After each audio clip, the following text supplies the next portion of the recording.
कल्पना करंतु एमिति एक उत्सव ଯେଉଁଠାରେ ଏକା ସାଥିରେ ଲକ୍ଷ ଲକ୍ଷ ଲୋକ ରାସ୍ତାରେ ଜମା ହୋଇଥାନ୍ତି।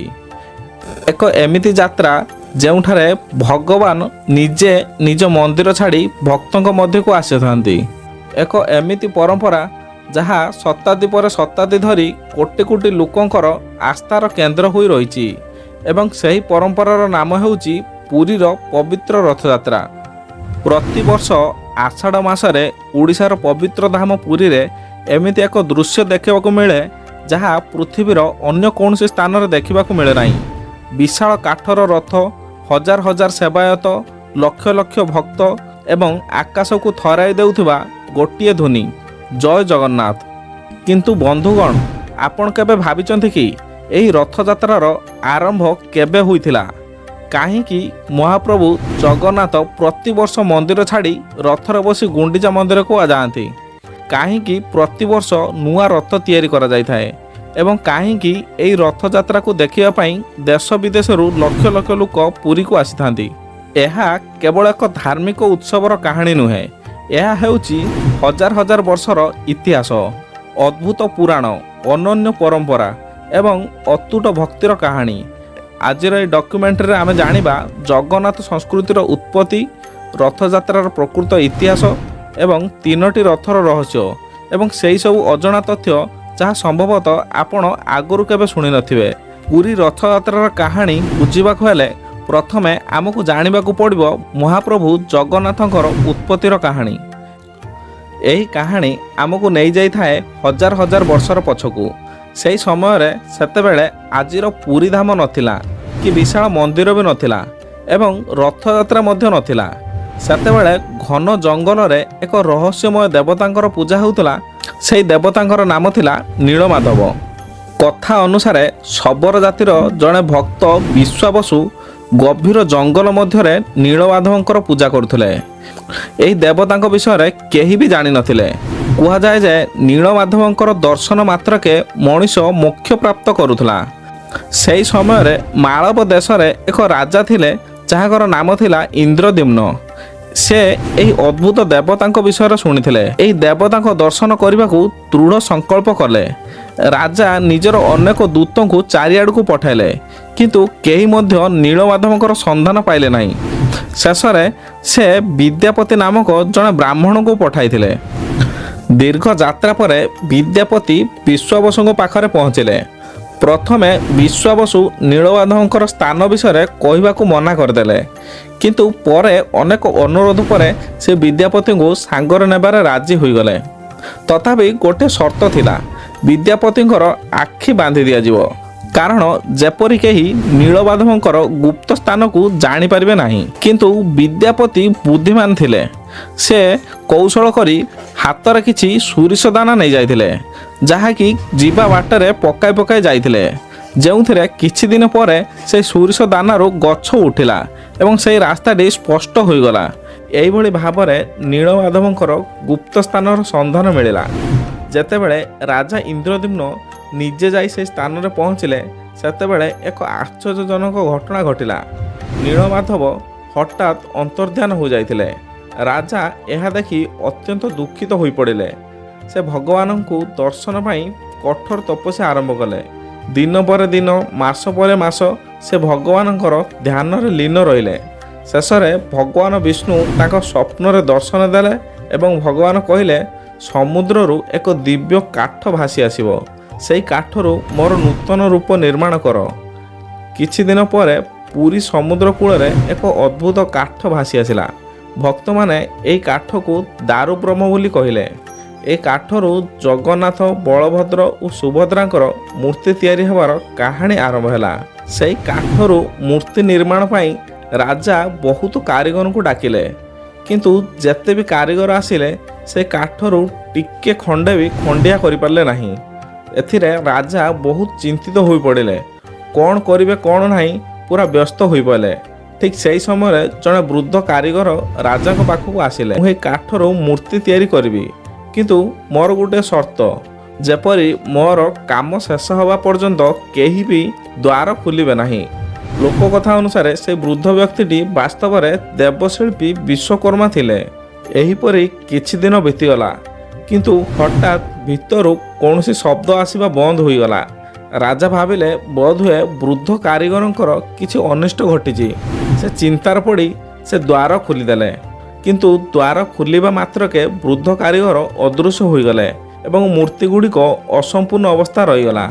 ସେହି କାରଣରୁ ଆଜି ମଧ୍ୟ ମହାପ୍ରଭୁ ଜଗନ୍ନାଥ, ବଳଭଦ୍ର ଓ ସୁଭଦ୍ରାଙ୍କ ମୂର୍ତ୍ତି ଅନ୍ୟ ଦେବତାଙ୍କ ମୂର୍ତ୍ତିଠାରୁ ସମ୍ପୂର୍ଣ୍ଣ ଭିନ୍ନ ଦେଖାଯାଏ ଏବଂ ଏହାଠାରୁ ଆରମ୍ଭ ହୁଏ ଜଗନ୍ନାଥ ସଂସ୍କୃତିର ମହାନ ଯାତ୍ରା। ଦାରୁବ୍ରହ୍ମରୁ ମହାପ୍ରଭୁଙ୍କର ମୂର୍ତ୍ତି ନିର୍ମାଣ ପରେ ରାଜା ଇନ୍ଦ୍ରଦମ୍ନଙ୍କ ସାମ୍ନାରେ ଏକ ବଡ଼ ପ୍ରଶ୍ନ ଥିଲା। ଏହି ଦିବ୍ୟ ମୂର୍ତ୍ତିମାନଙ୍କୁ କେଉଁଠାରେ ପ୍ରତିଷ୍ଠା କରାଯିବ? ପୁରାଣ ଅନୁସାରେ ଭଗବାନଙ୍କର ଆଦେଶ ଅନୁଯାୟୀ ନୀଳାଚଳ ପର୍ବତ ଉପରେ ଏକ ଭବ୍ୟ ମନ୍ଦିର ନିର୍ମାଣ କରାଯାଇଥିଲା। ସେହି ନୀଳାଚଳ ହେଉଛି ଆଜିର ପୁରୀ ଧାମ। କୁହାଯାଏ ଯେ ରାଜା ଇନ୍ଦ୍ରଦ୍ୟୁମ୍ନ ବ୍ରହ୍ମାଙ୍କୁ ମନ୍ଦିର ପ୍ରତିଷ୍ଠା ପାଇଁ ଆମନ୍ତ୍ରଣ କରିଥିଲେ, କିନ୍ତୁ ଦେବଲୋକର ସମୟ ଓ ମଣିଷ ଲୋକର ସମୟ ଏକ ନୁହେଁ। ବ୍ରହ୍ମାଙ୍କ ପାଖରୁ ଅଳ୍ପ ସମୟ ବିତିଥିଲେ ମଧ୍ୟ ପୃଥିବୀରେ ବହୁ ବର୍ଷ କଟିଯାଇଥିଲା। ଏହି କାହାଣୀ ଜଗନ୍ନାଥ ସଂସ୍କୃତିର ପ୍ରାଚୀନତାକୁ ଦର୍ଶାଏ। ଇତିହାସବିଦମାନଙ୍କର ମତ ଅନୁସାରେ ବର୍ତ୍ତମାନର ଜଗନ୍ନାଥ ମନ୍ଦିର 1200 ଶତାବ୍ଦୀରେ ପୂର୍ବ ଗଙ୍ଗବଂଶର ରାଜା ଅନନ୍ତ ବର୍ମଣ ଚୂଡ଼ଗଙ୍ଗଦେବଙ୍କର ଶାସନ କାଳରେ ନିର୍ମାଣ ଆରମ୍ଭ ହୋଇଥିଲା। ପରେ ତାଙ୍କ ଉତ୍ତରାଧିକାରୀ ରାଜା ଅନଙ୍ଗ ଭୀମଦେବ ଏହାକୁ ସମ୍ପୂର୍ଣ୍ଣ କରିଥିଲେ। ଆଜି ଯେଉଁ ବିଶାଳ ମନ୍ଦିରକୁ ଆମେ ଦେଖୁଛେ, ସେହି ମନ୍ଦିର ଓଡ଼ିଶା ସ୍ଥାପତ୍ୟ ଓ କଳାର ଏକ ଅଦ୍ୱିତୀୟ ନମୁନା। ପ୍ରାୟ 65 ମିଟର ଉଚ୍ଚ ଏହି ମନ୍ଦିର ଶତାବ୍ଦୀ ଧରି ଅନେକ ଝଡ଼, ଆକ୍ରମଣ ଓ ପ୍ରକୃତିର ବିପର୍ଯ୍ୟୟକୁ ସାମ୍ନା କରି ଆଜି ମଧ୍ୟ ଗର୍ବର ସହିତ ଛିଡ଼ା ହୋଇଛି। ମନ୍ଦିରର ଶିଖରରେ ଥିବା ନୀଳଚକ୍ର ଓ ପତିତପାବନ ବାନା ଜଗନ୍ନାଥ ସଂସ୍କୃତିର ପ୍ରମୁଖ ପ୍ରତୀକ। ପ୍ରତିଦିନ ହଜାର ହଜାର ଭକ୍ତ ଏହି ମନ୍ଦିରକୁ ଦର୍ଶନ ପାଇଁ ଆସିଥାନ୍ତି, କିନ୍ତୁ ଏହି ମନ୍ଦିରର ବିଶେଷତା କେବଳ ଏହାର ଉଚ୍ଚତା କିମ୍ବା ସ୍ଥାପତ୍ୟ ନୁହେଁ। ଏହାର ବିଶେଷତା ହେଉଛି ମହାପ୍ରଭୁ ଜଗନ୍ନାଥଙ୍କୁ ସମଗ୍ର ବିଶ୍ୱର ନାଥ ଅର୍ଥାତ୍ ଜଗତର ପ୍ରଭୁ ଭାବେ ପୂଜା କରାଯାଏ।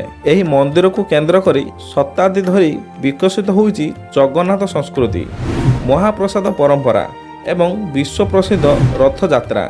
ଏବଂ ଏହି ରଥଯାତ୍ରା ହିଁ ମହାପ୍ରଭୁଙ୍କୁ ମନ୍ଦିରର ସୀମା ବାହାରକୁ ନେଇ ସମସ୍ତଙ୍କ ଭକ୍ତଙ୍କ ପାଖକୁ ପହଞ୍ଚାଇଥାଏ। ଏଠାରୁ ଆରମ୍ଭ ହୋଇଯାଇଥାଏ ରଥଯାତ୍ରାର ପ୍ରକୃତ କାହାଣୀ। ଜଗନ୍ନାଥ ମନ୍ଦିର ସ୍ଥାପନ ହେବା ପରେ ଆରମ୍ଭ ହେଲା ଏମିତି ଏକ ପରମ୍ପରା ଯାହା ଆଜି ବିଶ୍ୱର ସବୁଠାରୁ ବଡ଼ ଧାର୍ମିକ ଉତ୍ସବମାନଙ୍କ ମଧ୍ୟରେ ଗଣନା କରାଯାଏ। ଏହା ହେଉଛି ମହାପ୍ରଭୁଙ୍କର ରଥଯାତ୍ରା। କିନ୍ତୁ ପ୍ରଶ୍ନ ହେଉଛି, ଏହି ରଥଯାତ୍ରା କାହିଁକି ଆରମ୍ଭ ହେଲା? କାହିଁକି ପ୍ରତିବର୍ଷ ମହାପ୍ରଭୁ ଜଗନ୍ନାଥ, ବଳଭଦ୍ର ଏବଂ ସୁଭଦ୍ରା ମନ୍ଦିର ଛାଡ଼ି ବାହାରକୁ ଆସନ୍ତି? ଏହାର ଉତ୍ତର ମିଳେ ପୁରାଣ ଓ ଲୋକକଥା ଏବଂ ଜଗନ୍ନାଥ ପରମ୍ପରାରେ।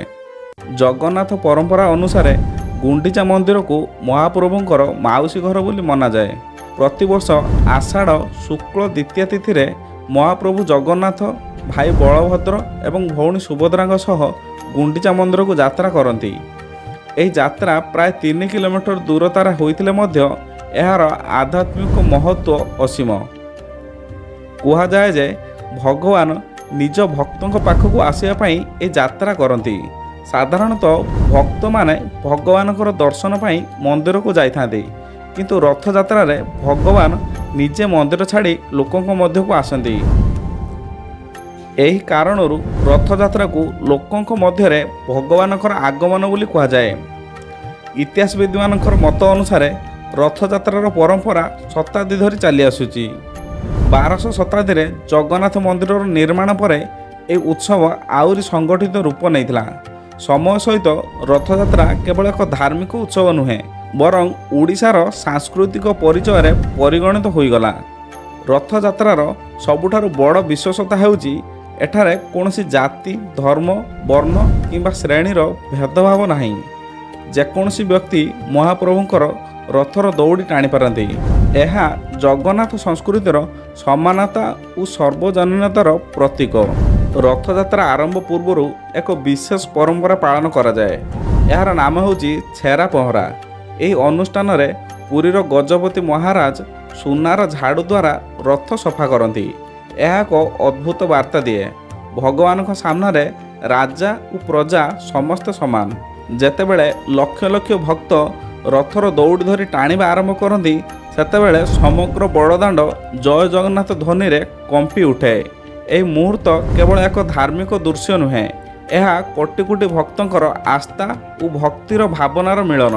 ଆଜିର ରଥଯାତ୍ରା କେବଳ ପୁରୀରେ ସୀମିତ ନୁହେଁ, ବରଂ ଲଣ୍ଡନ, ନ୍ୟୁୟର୍କ, ଟରାଣ୍ଟୋ, ସିଡନୀ ଏବଂ ବିଶ୍ୱର ଅନେକ ସହର ମଧ୍ୟରେ ରଥଯାତ୍ରା ଆୟୋଜନ କରାଯାଏ। ଏହା ପ୍ରମାଣ କରେ ଯେ ମହାପ୍ରଭୁ ଜଗନ୍ନାଥ କେବଳ ଓଡ଼ିଶାରେ ନୁହେଁ, ସମଗ୍ର ବିଶ୍ୱର ନାଥ। କିନ୍ତୁ ରଥଯାତ୍ରାର ସବୁଠାରୁ ଆଶ୍ଚର୍ଯ୍ୟଜନକ ଅଂଶ ଏବେ ବି ବାକି ଅଛି। ଏହି ତିନୋଟି ବିଶାଳ ରଥ କିପରି ତିଆରି ହୁଏ ଓ କାହିଁକି ପ୍ରତିବର୍ଷ ନୂଆ ରଥ ନିର୍ମାଣ କରାଯାଏ ଏବଂ ନନ୍ଦିଘୋଷ, ତାଳଧ୍ୱଜ ଓ ଦର୍ପଦଳନ ନାମର ପଛର କ'ଣ ରହସ୍ୟ ଅଛି, ଆସନ୍ତୁ ଜାଣିବା। ପୁରୀ ରଥଯାତ୍ରାର ସବୁଠାରୁ ବଡ଼ ଆକର୍ଷଣ କ'ଣ? ଯଦି ଏହି ପ୍ରଶ୍ନ କାହାକୁ ପଚରାଯାଏ, ଅଧିକାଂଶ ଲୋକଙ୍କର ଉତ୍ତର ହେବ ମହାପ୍ରଭୁଙ୍କର ତିନୋଟି ବିଶାଳ ରଥ। ପ୍ରତିବର୍ଷ ଲକ୍ଷ ଲକ୍ଷ ଭକ୍ତ ଏହି ରଥଗୁଡ଼ିକୁ ଦେଖିବା ପାଇଁ ପୁରୀକୁ ଆସନ୍ତି। କିନ୍ତୁ ଆପଣ ଜାଣିଛନ୍ତି କି, ଏହି ରଥଗୁଡ଼ିକ କେବଳ କାଠର ଗାଡ଼ି ନୁହେଁ। ପ୍ରତ୍ୟେକ ରଥର ପଛରେ ରହିଛି ଶତାବ୍ଦୀ ପୁରୁଣା ପରମ୍ପରା, ଧାର୍ମିକ ପ୍ରତୀକ ଏବଂ ଅନେକ ରହସ୍ୟ। ରଥଯାତ୍ରାରେ ମୋଟ ତିନୋଟି ରଥ ବ୍ୟବହାର କରାଯାଏ। ପ୍ରଥମ ରଥଟି ହେଉଛି ମହାପ୍ରଭୁ ଜଗନ୍ନାଥଙ୍କର ରଥ। ଏହାର ନାମ ହେଉଛି ନନ୍ଦିଘୋଷ। ଏହି ରଥର ଉଚ୍ଚତା ପ୍ରାୟ 45 ଫୁଟ। ଏଥିରେ 16ଟି ବିଶାଳ ଚକ ଥାଏ। ଏହି ରଥଟିର ପ୍ରଧାନ ରଙ୍ଗ ହେଉଛି ଲାଲ ଓ ହଳଦିଆ। ଏହା ହେଉଛି ତିନୋଟି ରଥ ମଧ୍ୟରେ ସବୁଠାରୁ ବଡ଼ ରଥ। ଦ୍ୱିତୀୟ ରଥଟି ହେଉଛି ବଳଭଦ୍ରଙ୍କର। ଏହାର ନାମ ତାଳଧ୍ୱଜ। ଏହି ରଥରେ 14ଟି ଚକ ଥାଏ। ଏହାର ରଙ୍ଗ ଲାଲ ଓ ସବୁଜ। ତୃତୀୟ ରଥଟି ହେଉଛି ଦେବୀ ସୁଭଦ୍ରାଙ୍କର ରଥ। ଏହାର ନାମ ଦର୍ପଦଳନ। ଏଥିରେ 12ଟି ଚକ ଥାଏ ଏବଂ ଏହାର ରଙ୍ଗ ଲାଲ ଓ କଳା। ଏହି ରଥଗୁଡ଼ିକର ସବୁଠାରୁ ବଡ଼ ଆଶ୍ଚର୍ଯ୍ୟ ହେଉଛି ପ୍ରତିବର୍ଷ ଏଗୁଡ଼ିକ ନୂଆ କରି ତିଆରି କରାଯାଏ। ହଁ, ଯେଉଁ ରଥକୁ ଆପଣ ଏବର୍ଷ ଦେଖୁଛନ୍ତି, ସେହି ରଥ ଆସନ୍ତା ବର୍ଷ ବ୍ୟବହାର ହେବ ନାହିଁ। ପ୍ରତ୍ୟେକ ବର୍ଷ ଅକ୍ଷୟ ତୃତୀୟ ଦିନଠାରୁ ନୂଆ ରଥ ନିର୍ମାଣ କାର୍ଯ୍ୟ ଆରମ୍ଭ ହୁଏ। ନିର୍ଦ୍ଦିଷ୍ଟ ପ୍ରଜାତିର ଗଛର କାଠ ଓଡ଼ିଶାର ବିଭିନ୍ନ ଜଙ୍ଗଲରୁ ଅଣାଯାଏ। ଏହି କାମ ପାଇଁ ଶତାଧିକ ମହାରଣା ଏବଂ ବିଶ୍ୱକର୍ମା ସେବକ ନିଯୁକ୍ତ ହୁଅନ୍ତି। ସେମାନେ ପୁରୁଣା ପରମ୍ପରା ଓ ନିର୍ଦ୍ଦିଷ୍ଟ ମାପ ଅନୁସାରେ ରଥ ତିଆରି କରନ୍ତି। ଆଶ୍ଚର୍ଯ୍ୟକର କଥା ହେଉଛି, ଶତାବ୍ଦୀ ଧରି ଏହି ମାପ ଓ ନିୟମ ପ୍ରାୟ ଅପରିବର୍ତ୍ତିତ ରହିଛି। ରଥର ପ୍ରତ୍ୟେକ ଚକ, ପ୍ରତ୍ୟେକ କାଠ ଏବଂ ପ୍ରତ୍ୟେକ ଅଂଶର ନିଜସ୍ୱ ଧାର୍ମିକ ମହତ୍ତ୍ୱ ରହିଛି। ଏହା କେବଳ ଏକ ଇଞ୍ଜିନିୟରିଂ କାମ ନୁହେଁ, ଏହା ଭକ୍ତି, କଳା ଏବଂ ପରମ୍ପରାର ଏକ ଅଦ୍ଭୁତ ସମନ୍ୱୟ। ରଥ ସହ ଲାଗିଥିବା ବିଶାଳ ଦଉଡ଼ି ମଧ୍ୟ ବିଶେଷ ଭାବରେ ତିଆରି କରାଯାଏ। ଲକ୍ଷ ଲକ୍ଷ ଭକ୍ତ ଏହି ଦଉଡ଼ିକୁ ଧରି ରଥ ଟାଣନ୍ତି। ଭକ୍ତମାନଙ୍କର ବିଶ୍ୱାସ ଅନୁଯାୟୀ ରଥ ଟାଣିବା ଦ୍ୱାରା ପୁଣ୍ୟ ଲାଭ ହୁଏ ଏବଂ ମହାପ୍ରଭୁଙ୍କର ଆଶୀର୍ବାଦ ମିଳେ। ଏହି ତିନୋଟି ରଥ କେବଳ ତିନୋଟି କାଠର ଗଠନ ନୁହେଁ, ଏଗୁଡ଼ିକ ଓଡ଼ିଶା ପରମ୍ପରା, କଳା, କାରିଗରୀ ଏବଂ ଭକ୍ତିର ଜୀବନ୍ତ ପ୍ରତୀକ। କିନ୍ତୁ ରଥଯାତ୍ରାର ରହସ୍ୟ ଏଠାରେ ଶେଷ ହୁଏ ନାହିଁ। ଏହି ଉତ୍ସବ ସହିତ ଜଡ଼ିତ ଅଛି ଅନେକ ଆଶ୍ଚର୍ଯ୍ୟଜନକ ତଥ୍ୟ ଏବଂ ପରମ୍ପରା, ଯାହା ବିଷୟରେ ଅନେକ ଲୋକ ଆଜି ମଧ୍ୟ ଜାଣିନାହାନ୍ତି। ହଜାର ହଜାର ବର୍ଷ ଧରି ଚାଲି ଆସୁଥିବା ଏହି ପରମ୍ପରା କେବଳ ଏକ ଧାର୍ମିକ ଉତ୍ସବ ନୁହେଁ, ଏହା ହେଉଛି ଆସ୍ଥାର ଏକ ଜୀବନ୍ତ ଉଦାହରଣ। ପୁରୀର ରଥଯାତ୍ରା ଆମକୁ ଶିଖାଏ ଯେ ଭଗବାନ କେବଳ ମନ୍ଦିରର ଚାରିକାନ୍ଥ ଭିତରେ ସୀମିତ ନୁହନ୍ତି, ସେ ନିଜ ଭକ୍ତଙ୍କ ପାଖକୁ ଆସନ୍ତି, ସୁଖ, ଦୁଃଖ ଓ ଜୀବନଯାତ୍ରାର ସାଥୀ ହୁଅନ୍ତି। ଯେତେବେଳେ ଲକ୍ଷ ଲକ୍ଷ ହାତ ଏକା ସାଥିରେ ରଥର ଦଉଡ଼ି ଧରେ, ସେତେବେଳେ ସେଠାରେ ଧନୀ ଗରିବ ଭେଦଭାବ ନଥାଏ, ଜାତିର ଭେଦ ନଥାଏ, ପଦମର୍ଯ୍ୟାଦାର ଭେଦ ନଥାଏ। ଥାଏ କେବଳ ଭକ୍ତି, ଥାଏ କେବଳ ବିଶ୍ୱାସ ଏବଂ ଥାଏ କେବଳ ମହାପ୍ରଭୁଙ୍କର ପ୍ରୀତି, ମହାପ୍ରଭୁଙ୍କ ପ୍ରତି ଅପାର ପ୍ରେମ। ସମୟ ବଦଳିଛି, ରାଜା ବଦଳିଛି, ସାମ୍ରାଜ୍ୟ ବଦଳିଛି, କିନ୍ତୁ ମହାପ୍ରଭୁଙ୍କର ଏହି ମହାନ ପରମ୍ପରା ଆଜି ମଧ୍ୟ ସେହିଭଳି ଜୀବନ୍ତ ରହିଛି। ପ୍ରତିବର୍ଷ ରଥଯାତ୍ରା ମନେ ପକାଇ ଦିଏ ଯେ ମଣିଷ ଜୀବନ ମଧ୍ୟ ଏକ ଯାତ୍ରା। ଏହି ଯାତ୍ରାରେ ଆମେ ସମସ୍ତେ ଜଣେ ଯାତ୍ରୀ ଏବଂ ମହାପ୍ରଭୁ ହେଉଛନ୍ତି ସେହି ପଥର ମାର୍ଗଦର୍ଶକ। ଏହି କାରଣରୁ ଆଜି ମଧ୍ୟ କୋଟି କୋଟି ଭକ୍ତଙ୍କ ହୃଦୟରେ ଏକମାତ୍ର ନାମ ଗୁଞ୍ଜରିତ ହୁଏ, ଜଗତର ନାଥ, ପ୍ରଭୁଙ୍କର ପ୍ରଭୁ, ଆମର ମହାପ୍ରଭୁ ଜଗନ୍ନାଥ।